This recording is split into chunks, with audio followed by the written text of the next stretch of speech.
session, but I wondered if you could talk a bit about being Erica and your best experience on that show. Oh, wow. Thank you. I loved it, and my friend loved it. It's her birthday today. Oh my God, happy birthday. Who's the birthday girl?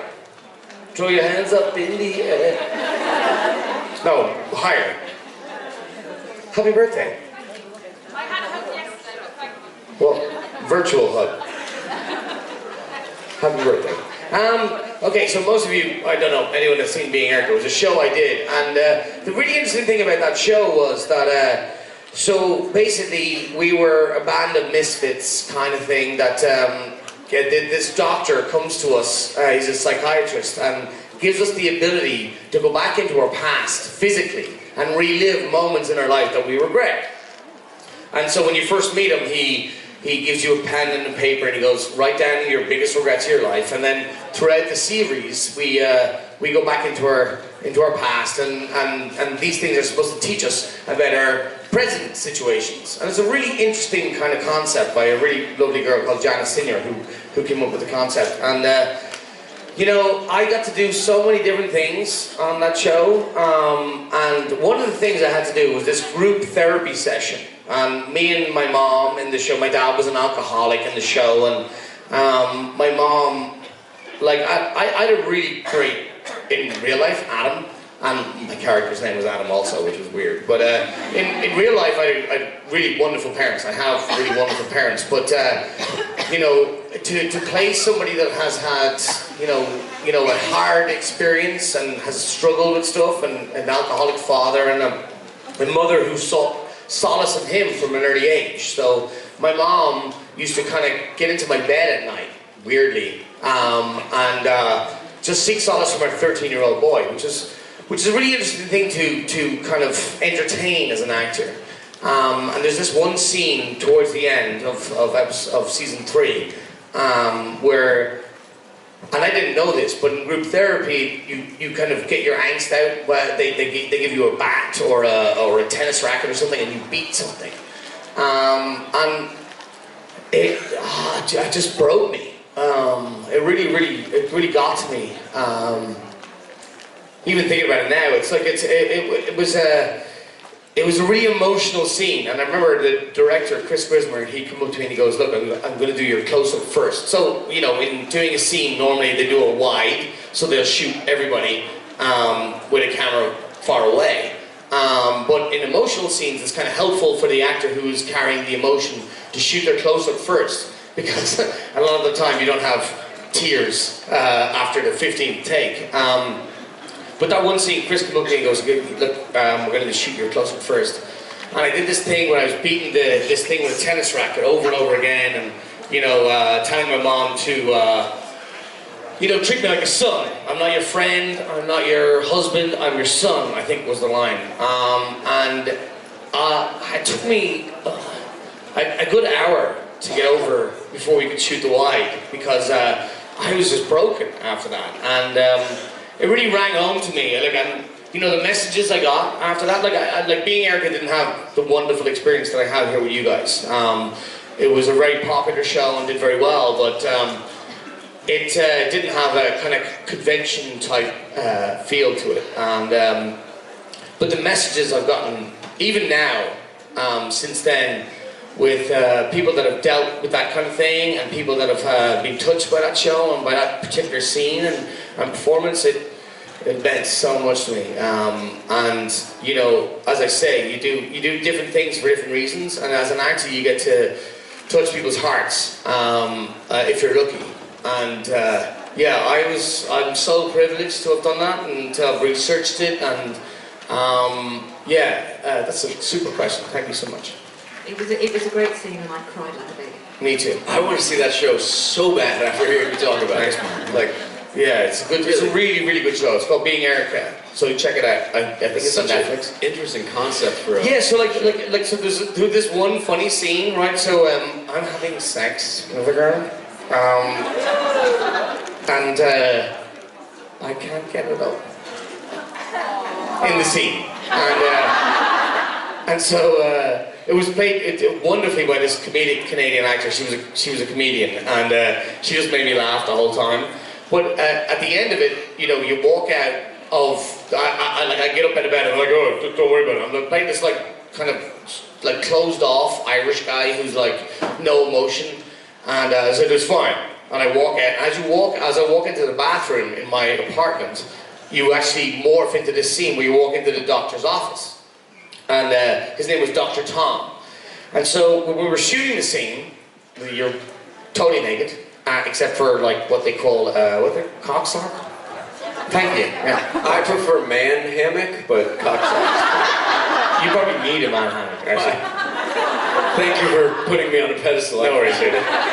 You can sort me out later. With money. If you can't tell, we like each other. These two right here. You're gonna see a lot of this guy. So anyway, so the camera crew are behind.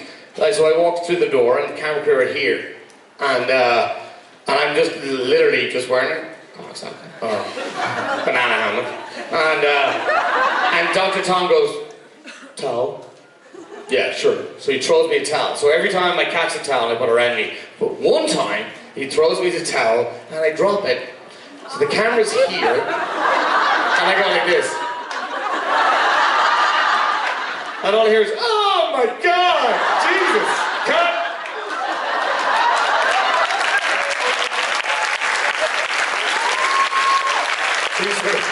I just want to say for the record, I wanted to see the show back before, and I gotta see it now. It's like the next thing on my watch list for sure. I think I have the outtake. Hello, Coco. Yes. How are you? I'm pretty well. I will not ask you to sit. Thank God. That's what everyone just said, by the way. Well, I couldn't decide what to ask, but actually, I've heard that when you're acting and pulling emotion from certain, for a certain scene, there's a couple of schools of thought. One is that you think of some experience that has happened to you already, and you to get that emotion, or when you're playing an emotional part, do you really get into that character so much that that is actually what is happening? So what do you... That's a really interesting question, and it's like, it's one of those great mysteries in acting, whereby, the first thing you were talking about is called substitution. So I thankfully never had someone close to me pass away. Well, I have, but like not in my immediate family.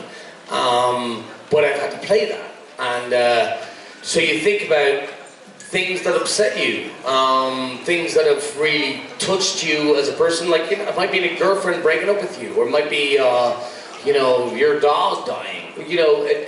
And it's stuff that really make you feel something, and we've all felt stuff. And the other thing that you're talking about is like a Daniel Day-Lewis type stuff. There's a story about Daniel Day-Lewis that he will never do stage again because he was doing, I think, Hamlet or something, and he was on stage in the UK, and his dad passed away, I think, years ago, and there's a bit with the ghost, the Hamlet, the ghost, and he saw his dad apparently, and he freaked out. And I know this story because I worked with a costume designer that was on that show, and she said they had to get a stand-in to go in, or his what's it called, the theatre again? Understudy. Fuck, yeah, thank you. It's been so long since I've done theatre. Understudy. Oh, that's right. And they had to get his understudy to do the second hour of the show, and she was saying that they had to like go into his room and pull off his boots, and he was like, as Daniel Day-Lewis does, he gets into his like own head. Like, I don't know if you've ever seen My Left Foot or whatever. He really, really does it. You can call it method or whatever you call it, but it's just it's acting is so subjective. It's how you feel yourself, and you can call it Meisner or Stanislavski and all these great acting coaches and thinkers of all time. But it's really personal. It's like so you learn as an actor to hone your own skills and to cherry pick from all these different people, and whatever works for you works for you. And I think you become a better actor when you find out what that is. And that's Ian McKellen never was able to cry on stage or on set until he came out as a gay man. 49, I think he was. And he's one of the greatest actors of all time. And he said it in a podcast that I was listening to, and he was like, no, as soon as I came out, I was able to cry. And I think that says a lot about us as people and us as actors, that you've got to be, once you're true to yourself and once you kind of understand what it is about yourself and why you're doing what you're doing, it's just a great release. It's really refreshing. You guys kind of gave me that, which is weird. Everything he said is 100% truth, and I feel the same way. I feel like you, as a human being, hide from yourself until you're allowed to be comfortable with who you are, and that can take forever. Some actors and people find it at a young age, some don't.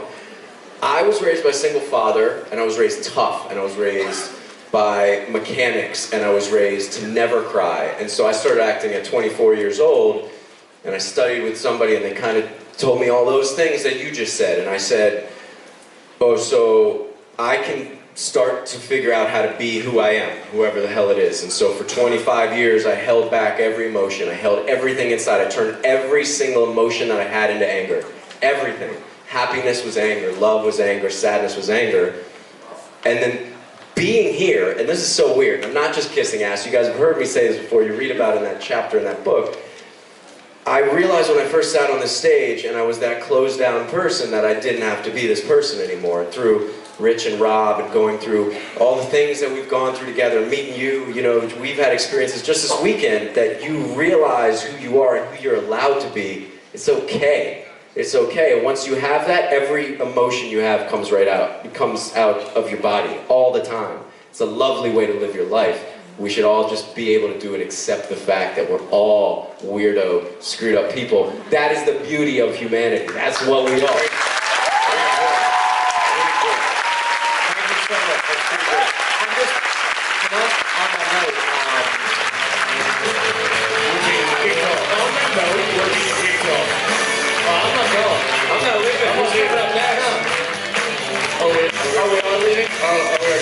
This is our last row, but we don't get off the stage. This is our last row. Hey, guys, you guys are